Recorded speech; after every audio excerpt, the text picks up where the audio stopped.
I am fat. Oh no! Roll up a spliff and quietly smoke it together. Get me a ladder. Can you get me a rope? Britain should be there, but with a better deal. We will remain a paid up, valued, participating member of the single market. Unless we change. Unless we become a little bit hip, a tiny bit cool. Unless we learn to marry our free market policies, our self-reliance and broad Euroscepticism with a little bit of Blairite touchy-feeliness. We aren't history, ladies and gentlemen. We are geology. There is a risk that the government is becoming out of touch with what people are actually doing. I mean, I have some perfectly respectable neighbours, good bourgeois types who, without giving the game away or naming them, you know, whenever they're sitting in of an evening, got nothing else to do, they roll up a spliff and quietly smoke it together. I think globalisation is broadly a good thing. And I thought you had some anti-globalisation demonstrators in your clip. I don't know what they're on about. Britain can vote no and still remain a honoured and paid up member of the European Union, and I would be inclined to vote no simply because this constitution means more centralisation and more bureaucracy from Brussels, which we could do without. Good morning, Boris. Good morning, Boris. Mind the gap. Mind the gap. Did you... Boris, have you got anything to say today? Yes. I advise you all very strongly. Go for a run. Get some exercise. Boris, are you going to save your marriage, do you think? I'm going to do whatever I can to say, oh God, they locked me out.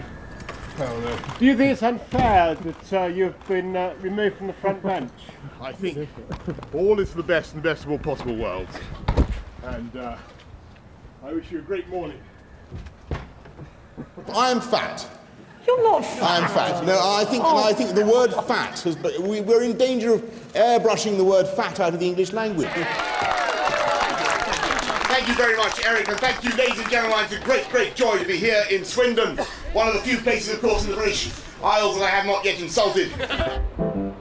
Username. What's my username? Johnson. It's probably B. Johnson. B. Johnson. We haven't got your password yet. It is coming there very shortly. We don't know my password. Of course, someone will tell me eventually. Ping pong was invented on the dining tables of England, ladies and gentlemen, in the 19th century. It was, and it was called whiff-waff. And I say to the Chinese, and I say to the world, ping pong is coming home. If you ask me, is Britain a broken country? No, it isn't. I don't think Britain, you know, if Britain is not like some washing machine that's bust with a trickle of black fluid coming out of the back and is not functioning at all. Britain is a fantastic country, but there are problems. We're not just a valued and, by the way, fully paid up member of the EU, which we will remain. Whether or not we are in the fiscal union, or FU, as it's called. Or whether we are relegated to the second tier of the fiscal union, or FU2, as it's called. We will remain a paid up, valued, participating member of the single market, and there is under no circumstances, in my view, will a British government adjust that position. Have you ever done it before? The CPR? Not successfully, no. Making sure there's actually a cookie noise you can make. Yes, it is.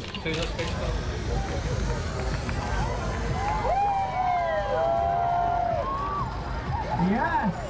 Welcome! Hello there! Get me a ladder.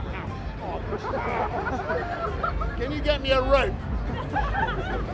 Get me a rope, okay? You routed the doubters and you scattered the gloomsters, and for the first time in living memory, you caused tube train passengers to break into spontaneous conversation with their neighbours about subjects other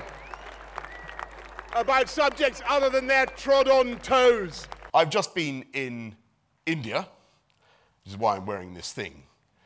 because I have to wear it, otherwise I'm told I'll be reincarnated as a baked bean or something. I have to wait for it to dissolve.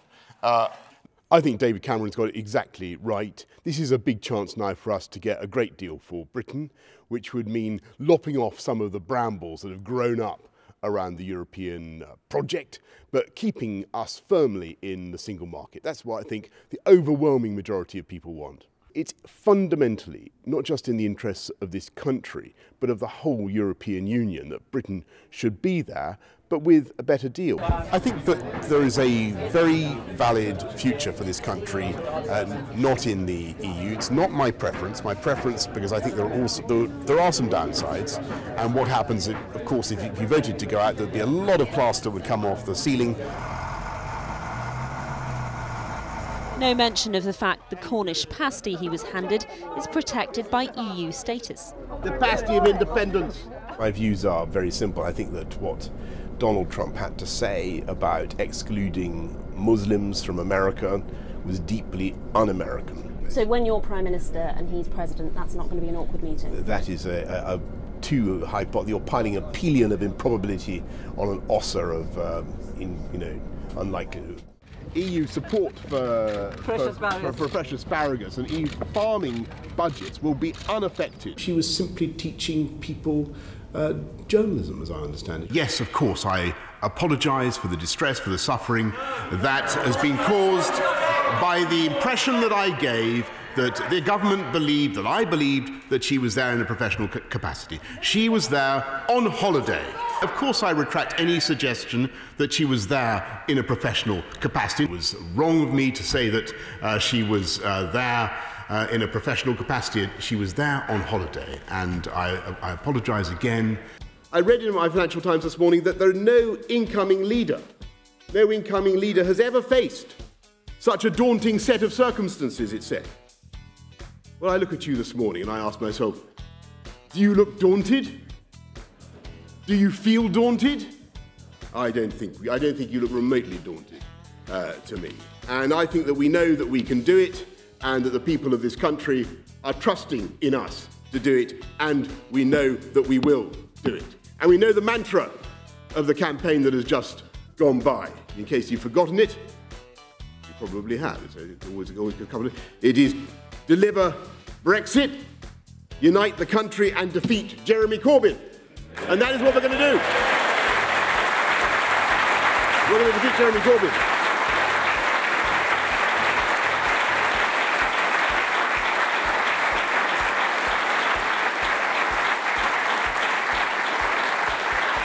And I know some wag has already pointed out that deliver, unite, and defeat was not the perfect acronym for an election campaign, since unfortunately it spells dud.